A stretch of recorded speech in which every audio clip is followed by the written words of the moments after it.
I would like to announce Mr. Cyril Wick from the European Investment Fund, who will present the Social Impact Investment Toolkit of the European Investment Fund. He will do a presentation for this exclusive group now, because this lunch is delayed and people are just finishing the main dish. So we expect that they will keep coming in 15 minutes, but we would not like to delay. After Cyril's presentation, we will do the panel on the challenges of setting up a social impact investment fund. And then, if there will be more people after that half an hour, Cyril will repeat this presentation so that we benefit from the time. But let's start. Cyril, thanks. Thank you very much. Thank you for inviting us on stage and allowing us to present a little bit what EIF does in the space of impact investing.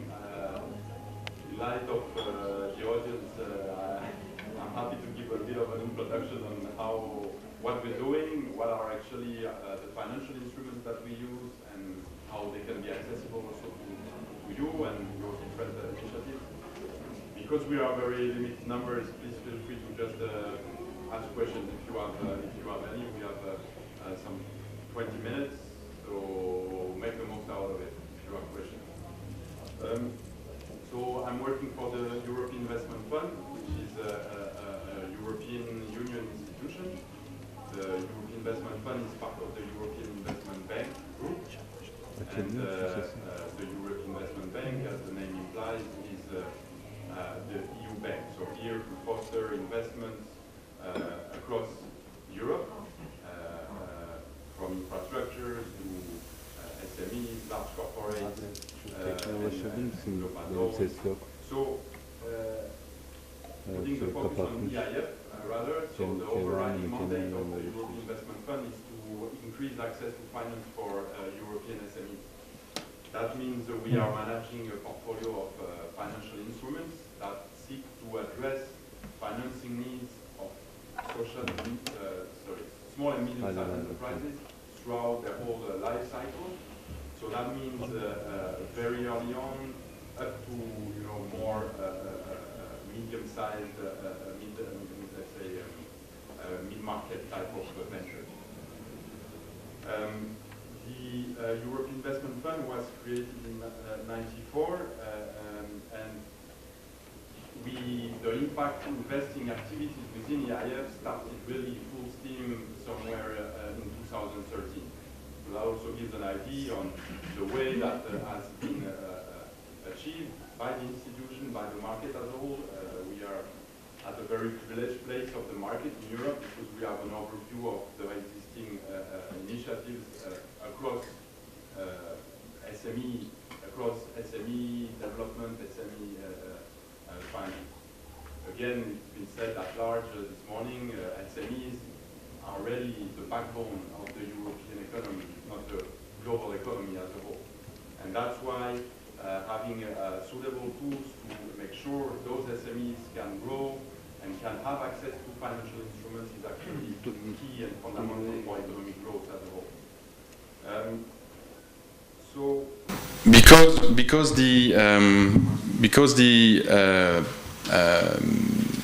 let's say the EIF is working mainly with two different types of products.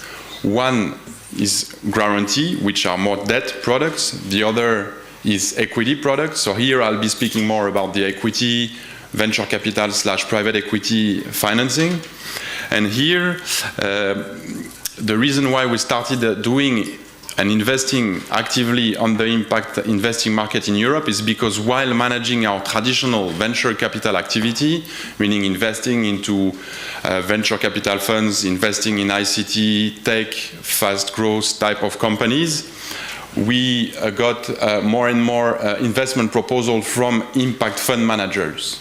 And because we had this clear view on the market that this segment is growing within Europe, more and more investment proposals were coming to us to get some funding for dedicated impact facilities.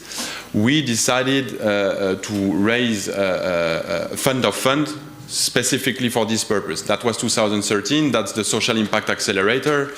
The way it developed is actually in two sequences. It started with a pilot fund of 52 million euros, mainly backed by our mother company, the European Investment Bank.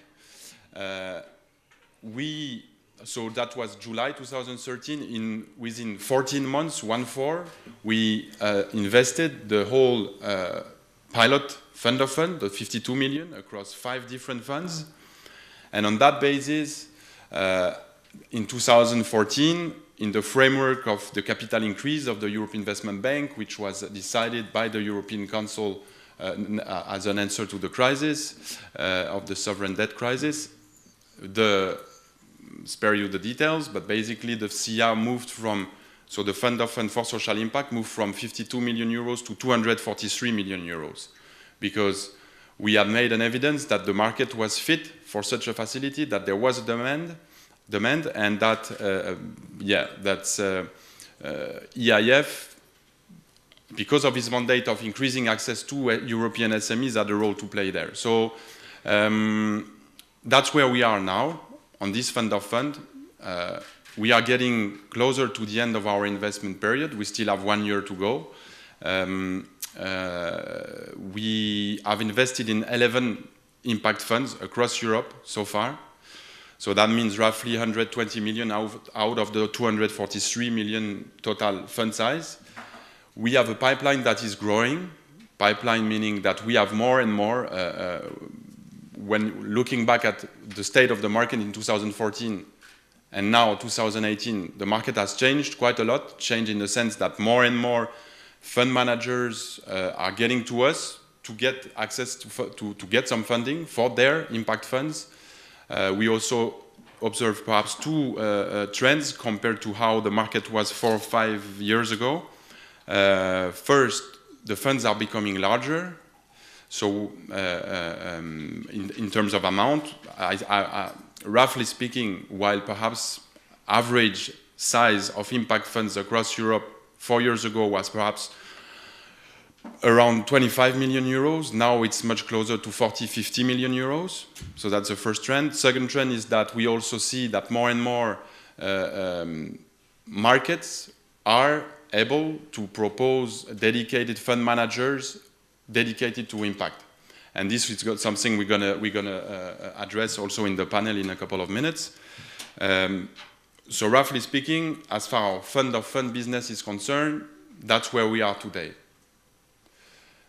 Because we also have the ambition to have a real impact on this market, we reckoned quickly and we realized quickly that a fund of fund is certainly a very important tool and a paramount tool to develop the market, but is not enough, for the simple reason that, and this you will be able to ask also to the fund managers who are here with us today, for an impact fund to invest in an impact company, that means the company should already be fairly established with a proven model, with a proven revenue model, fairly strong processes in place. So what about these companies that are not fit yet for an impact fund investments, but that will be the potential success stories of the impact market tomorrow? There needs to be also facility able to fuel capital for these earlier ventures in order to nurture the ecosystem and make sure that over time the ecosystem as a whole grows as a whole. And for this reason, in the years 2014 or 2015, we have negotiated with the European Commission, which is together with the European Investment Bank, our largest shareholder at EIF. And in the framework of the so-called Juncker Plan, which is this investment plan that has made the headlines on the newspapers, we have made or negotiated an additional 150 million euros to be deployed across 3 instruments also dedicated to impact companies. Just a small note here, you will realize that we are, if I may say, a wholesaler on the market. We are not retailer. We are not doing direct investments in impact ventures. We are not equipped to do that, and that is why we are constantly looking for dedicated impact fund managers and intermediaries as a whole to be able to partner with us on this, in this respect.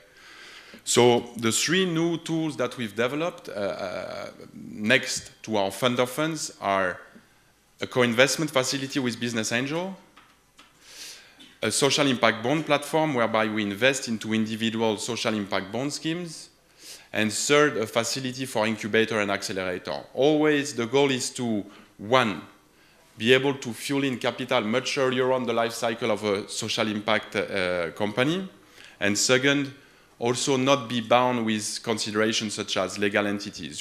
For instance, with a social impact bond scheme, you can financially support NGOs, for instance, provided they have a proven business model. With such a scheme, you can support them financially, even though such structures do not have an equity base or do not have equity in which you can invest. So that's the, in a broad perspective, that's what we are doing to support the impact market at EIF in Europe. So I don't know if you have questions. If you do, please ask. Another, yeah, thank you. I wonder what your views about the impact investing in Europe, especially because what we observe in the US and in emerging markets, there's an interesting move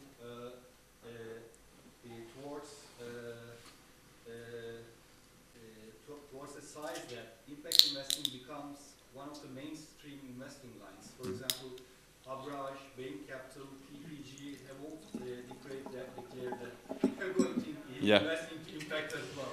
Yeah. So how do you see this global phenomenon? Yeah, that's actually a good point, which requires a bit of definition of what is impact. Because indeed, I think that also in the statutes of EIF, we have two articles sitting next to each other, which is one, pursue the policy objective of the European Union, and second, ensure appropriate return to our shareholders. So that means, how can these two be combined? In the end, what is at the heart of our strategy on impact is to have to seek this positive correlation between financial return and measurable positive impact on society or environment.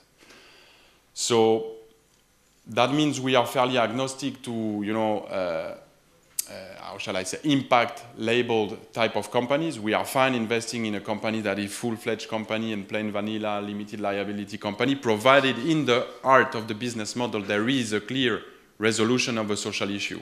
And not only resolution of a social issue, but also a way to measure how do you, as a venture, indeed have an impact on this observed social issue. And so,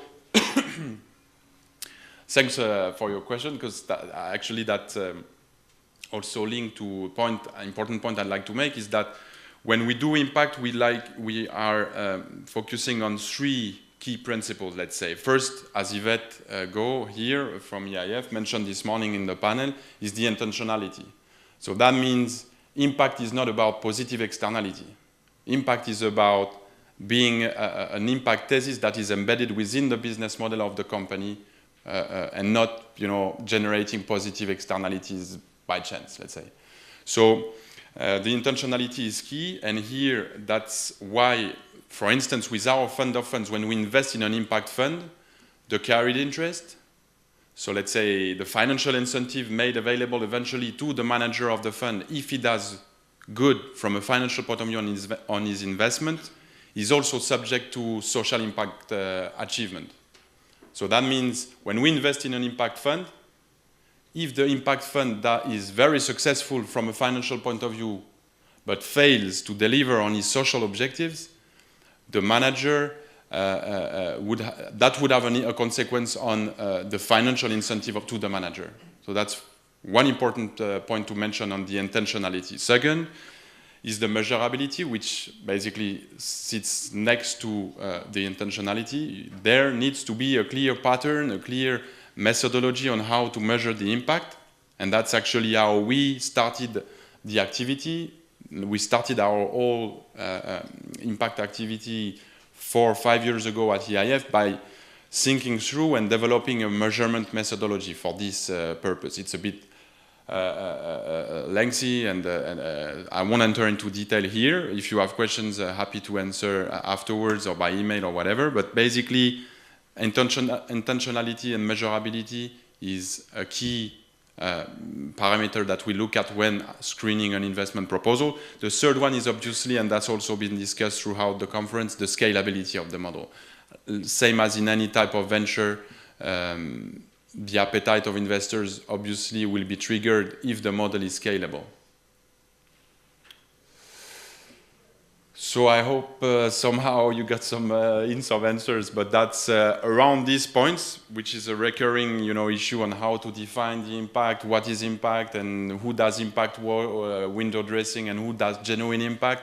That's where we are, let's say, and we do put in place clear, objective safeguards that make sure that if you are only doing some impact washing, there will be an issue sooner or later with our commitment.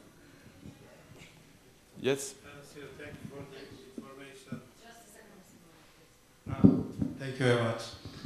My question is about co-investing with the angel investors, or maybe angel investor as corporate. Is it individual or corporate? Okay. Can you explain more? Thank you. Yeah, sure.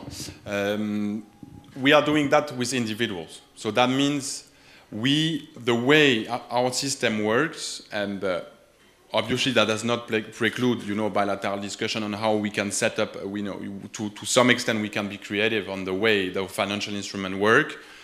But fundamentally, we are signing co-investments with an individual. So that means we would do some type of due diligence on an identified business angel that shows interest for our program, and that would send us an email, and we would start the discussion on that basis. No call for tender, no such a thing, but really spontaneous interaction with the business angel. We would look at what's the investment strategy of the angel, what's the track record of the angel, obviously, what's the impact strategy of the angel, and say we're doing that journey, and we are fine, and we are going ahead signing a co-investment agreement that would be always with an identified business angel. So at this stage, happy to take it further, but basically the whole setup is the following. So it's not a pool of angel, it's rather on an individual basis. May I continue my question? Sure. Okay, maybe you can answer. In Turkey, we have a very good system in the regulation of angel investor regulation. We have a very strong system that the Treasury of Turkish government accreditates the angel investor banks networks. Yeah. They are a group of course, angels. Yeah. And personally, individually, they are also licensed. So there are 2 times the Treasury touches to the system. Yeah. So if there is an accredited and the investors are all licensed from Treasury, and it's a corporate, of course, Societe Generale like that, AS in Turkey. Then can you switch your system like this in Turkey when you apply it in the future, of course? I mean, obviously it's a bit, I cannot take a position like here, because that requires, it's not, me not being or fading away from, taking a position on such a project, but really requires to go into a high degree of details on how we're talking about 1, 2, 3, 4, 5, 10 angels, what are the profile, what are the track records. So I really, again, we can be creative. We do have obviously some guidelines on the way we invest, but I'd be happy to look further in this respect, because obviously it would be also an interesting point for us. Just happy to continue further with my thing. Just to continue in the same way, in Portugal we are thinking in one group and create a group of angels specifically for angel investments, for impact investment. Yep. And the market goes on the direction of we invest in group, not individually. So because the risk and the value that you can have is higher if you invest in group. Yeah. So what you are suggesting is a little bit in contrary of the position of the market. So our suggestion should go in, take in consideration the possibility to at specific impact angel groups. Yeah, well, I mean, that's a case we have seen often, and that we have dealt with in different ways. Because again, I mean, there are many ways to look at that. I think that one possibility is that is for us to also find solution around how does this pool of business angel works. If there is a critical mass of business angels, of individuals willing to invest in companies, then like, let's say, is a pool of business angel the right setup? Could we not imagine, for instance, working in the framework of more incubator type of setup, while setting up some type of investment facility similar to a fund attached to an incubator, where the angels can commit on aggregate some capital to this fund, where we would be able to match 50% or the total amounts brought in by the angels. I think that, again, don't want to fade away from the solution we can bring here, but it's very detailed. This requires quite a bit of details. It's true that because we have this large portfolio from fund of funds to co-investment with individual angels up to incubators. For now, until now, what I can say is that we've always been able to find solutions on how to link the products we are managing with the reality of the market, because ultimately that's our main responsibility. That's our main goal, is to design products that are fit for the market reality. And that's, again, happy to take it further. We have examples where, for instance, we have the pool of identified angels that started investments 5 years ago individually, or pooling resources, investing in a portfolio of impact companies. And this actually triggered the seed of what became later on a fund. First as an incubator, and then as a full-fledged fund. Then that's really a matter on what is also your vision. Do you want to remain as a pool of angel, having having some more flexibility than a full-fledged fund? It really depends also on let's say your vision as a whole. But if I can add to that, this is me. Hi, Cyril. Yeah. Just because basically, indeed, that is correct. Even we are aware that some business angels prefer to invest together. So the investment instrument we have is primarily focused on individual business angel co-investments, but we also have the possibility to co-invest along business angel funds. But like Cyril said, we would still want to do our due diligence on a group of key people out of that fund. And it would work a little more according to a fund structure. That's why we don't say co-investment alongside business angel networks, but we say alongside business angel funds. And that fund could be funded with a group of business angels. So I think it's somewhere in between. So it is taking into account the market trend. You are absolutely right. We see that as well. But at the same time, we need to find our comfort in terms of doing due diligence on some key persons. So it's a bit of a blend, I think, of the two. So if you have any questions, please feel free to ask us.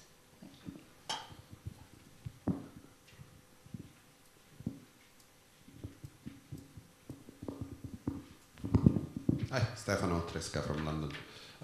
Where the project has to be based? So we have a social enterprise in London. We are planning to move the social enterprise to a fund this year and expand to a couple of other countries. So should we open, because of Brexit, should we open another company in Europe, or can we go with our London-based company? Yeah, good point indeed. I mean, for which I guess this overall discussion, clearly this is nothing I can answer, and the reason is this is very much linked with bilateral negotiations, the Brexit negotiation between the British government cabinet with the EIB. The UK, the United Kingdom as a whole, is a shareholder of the European Investment Bank, as any EU member state. And for now, we need to wait for this decision to be taken in the whole broader framework of the Brexit negotiation. For the moment, there was no clear indication. So that means, concretely, we are typically taking commitments for 10 years when we invest in funds, while here, for the case such as yours, that means we only have visibility until March 2019, right? So that's the issue we currently have. So frankly, there is no such thing as no recommendation I can make, because it's for many others, like for many... You did answer the question. Sorry? You did answer the question. Yeah. It's, that's an answer that is valid for a year, so it's a short one, but that's where we are now. Is Switzerland included in the European Union as a broad? Depends of the programs we run. Switzerland is not an EU country, obviously, but for some mandates that we use, Switzerland is an eligible country. For some other programs that we manage, Switzerland is not considered an eligible country, so it really depends. They are the same as the overall EU galaxy. There are variable geometry between the Eurozone, for instance, the EU, the accession countries, candidate countries. So Switzerland, in some cases, is an eligible country, in some cases is not. Okay, thank you, Cyril. And thank you, everybody, for filling up this room while other rooms are empty.